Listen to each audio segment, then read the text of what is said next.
Inzaghi chiama i suoi, Sommer pronto al rilancio. Finisce qui! Finisce qui! Inter batte Salisburgo 2-1.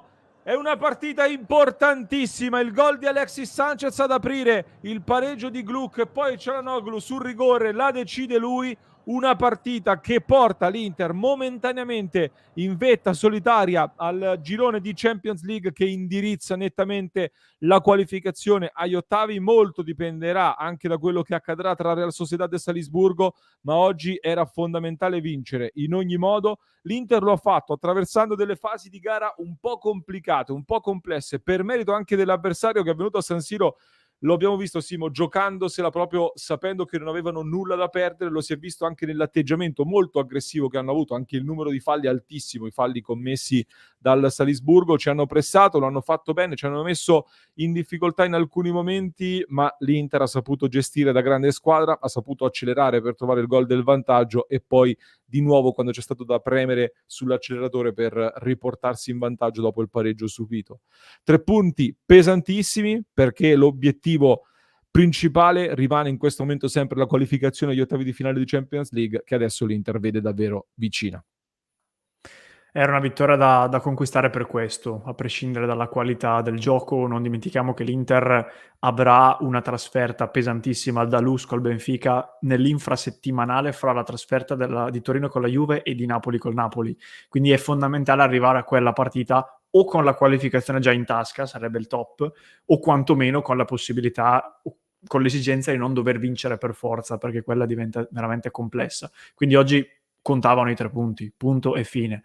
Tutto sommato l'Inter secondo me fa una buona partita. Devo dire che il risultato, per come l'ha interpretata il Salisburgo, ci sta, perché forse non meritava di perdere più di un gol di scarto.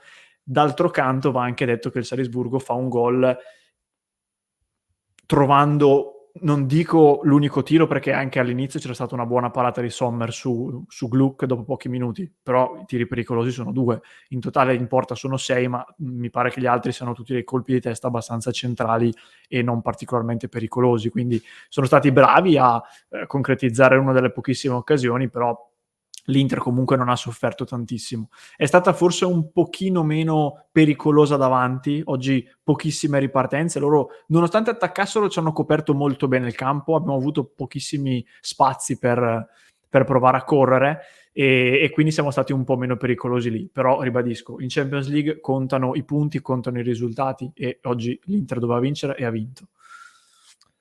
Anche perché poi l'Inter aveva trovato anche il 3-1 in realtà, con un gran gol di Lautaro Martinez al termine di una grande azione corale che ha coinvolto Thuram, Frattesi che aveva trovato l'assist e appunto anche Lautaro che poi aveva trovato il 3-1. Purtroppo un fuorigioco di mezzo ginocchio di Frattesi porta all'annullamento di questo gol.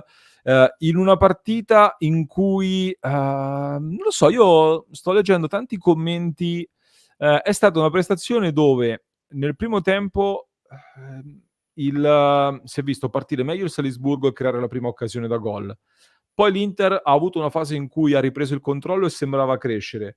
Però quel 4-2-3-1 lì impostato dal Salisburgo con i soliti 3 trequartisti a pressare sui nostri costruttori ci ha indotto spesso agli errori e quindi si è vista magari una manovra un po' più sporca, meno fluida rispetto a quello a cui siamo abituati. Però per me qui, Simo, va detto, cioè vedo tanta critica nei confronti della nostra Inter, tanti commenti come se noi giocassimo sempre contro nessuno e quindi dobbiamo solo dominare e passare 3-0 dopo 30 secondi. Io ricordo 2 cose: che noi arriviamo da finalisti di Champions, quindi chiunque contro di noi tira fuori qualcosa in più. E poi con gli avversari bisogna anche conoscere, ecco, l'avversario, che tipo di avversario è, che squadra è e come va affrontato, ma soprattutto io, Simo, leggo delle cose su una squadra che oggi è prima in campionato, prima nel girone in Champions League e leggo più commenti negativi sul rendimento della nostra Inter che sulle altre. Io penso che il 99,9% delle squadre italiane, per non dire europee, farebbe a cambio con la nostra situazione in questo momento. Non dico europee perché non voglio esagerare, ma io penso che tutte le squadre italiane oggi farebbero farebbero a cambio con noi a livello di situazione, anche se non lo ammetteranno mai, ovviamente. Si affrontava una squadra che per me, ripeto, la vera sorpresa a cui prestare attenzione in questo momento è la Real Sociedad. Col Salisburgo sapevo che era al nostro livello, l'abbiamo visto e quindi mi aspettavo la vittoria. La vittoria è arrivata. Sai cosa, Simo? Stavo leggendo un commento, adesso la chat è caldissima, quindi faccio fatica a leggerli tutti, però qualcuno parla, aveva letto, forse non avete visto Milan-Juve. Ecco, forse non cioè, io quando vedo le altre partite, sinceramente, se vedo i Milan-Juve, ma tante altre partite, io il livello di gioco che esprime l'Inter lo vedo raramente in giro, ve lo dico sinceramente. E oggi che cosa ha fatto l'Inter? Contro una squadra che è portata comunque ad aggredire e a controllare il pallone, perché devi fare il gioco loro e quindi cercare di aggredirli ancora di più e di dominare ancora di più, rischiando di lasciarti magari a dei contropiedi, rischiando di scoprire una difesa che, lo abbiamo detto, quando la lasci troppo agli 1 contro 1 può andare in difficoltà.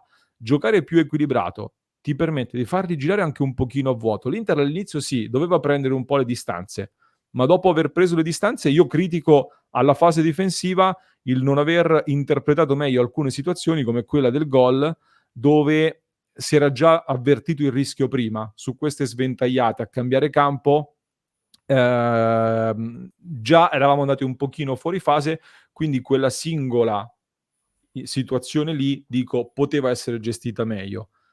Ma al di là di questo a me è sembrato un Inter in controllo che è andata un pochino in frenesia alla fine. Sul punteggio di 2-1, forse lato nostro è un peccato non aver fatto anche il 3-1 che ti permetteva di portarla a casa in maniera più liscia. Quindi c'è quella coda un pochino amara dal mio punto di vista, ma solo per quella cosa lì. Altrimenti ho sempre avuto la sensazione di una squadra in controllo. Anch'io, ti dirò, io invece non ho nemmeno questa coda amara, nel senso che abbiamo sofferto un pochino, non è inutile nasconderci, abbiamo sofferto più per una questione di paura nostra che di occasioni che il Salisburgo ha creato per effettivamente arrivare al 2-2, perché poi non ha creato nulla anche in quegli ultimi minuti, e abbiamo trovato una squadra che è di un livello inferiore a noi, evidentemente, ma che comunque ha giocato bene.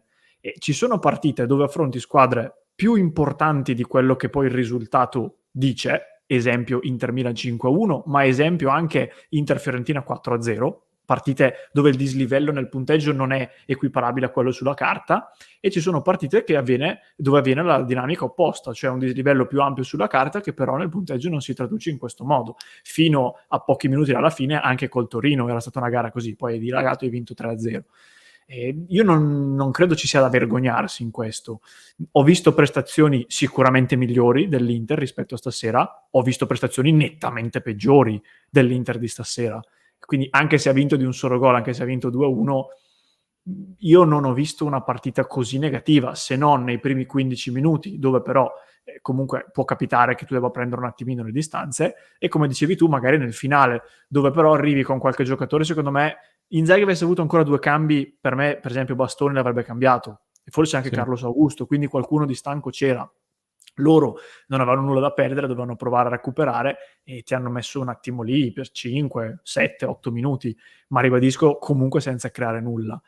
Diciamo sempre che l'Inter, ma qualunque squadra, non può andare a 100 all'ora per 60 partite, che le big devono anche saper gestire. Mi sembra che l'Inter abbia più o meno gestito. Avessimo subito 2 pali nel finale, 2 miracoli di Sommer, ti aveva detto ok, no, qualcosa non va. Hanno attaccato ma non hanno creato nulla, quindi anche questo va detto comunque. Qualche prestazione un po' sottotono da parte di alcuni, ma io questa la vedo anche come una nota positiva. L'Inter vince, guida il girone con alcuni giocatori che magari non hanno ancora fatto vedere la propria versione migliore. Ci aggiungo altre note positive in questa partita. Simo, l'Inter ha cambiato diversi elementi in questa formazione titolare, si è permessa il lusso, tra virgolette, di far ruotare alcuni giocatori importanti come Thuram che è subentrato, come Di Marco che non ha giocato nemmeno, Acerbi ha riposato, eccetera eccetera, anche Barella è entrato a gara in corso e Barella per me tra l'altro è entrato molto bene, al di là di un errore nel finale su un pallone che poteva essere gestito meglio, e quindi tante cose positive. Segna Sanchez, finalmente si sblocca, super criticato, poi a lui è bastato quello, una volta segnato il gol per lui a posto così, avevo fatto qualche tocco di classe, qualche lusso anche un po' eccessivo, però sicuramente molto importante, e quindi che dire, io sono soddisfatto di questa partita e ripeto, l'analisi più profonda, la critica, la pecca la riguardiamo dopo, magari il giorno dopo con calma. A caldo la prima cosa che mi viene da dire non è tanto però abbiamo sbagliato questo. La prima cosa che mi viene da dire da cuore nerazzurro subito dopo la fine di questa partita è l'ottavo di Champions è molto vicino.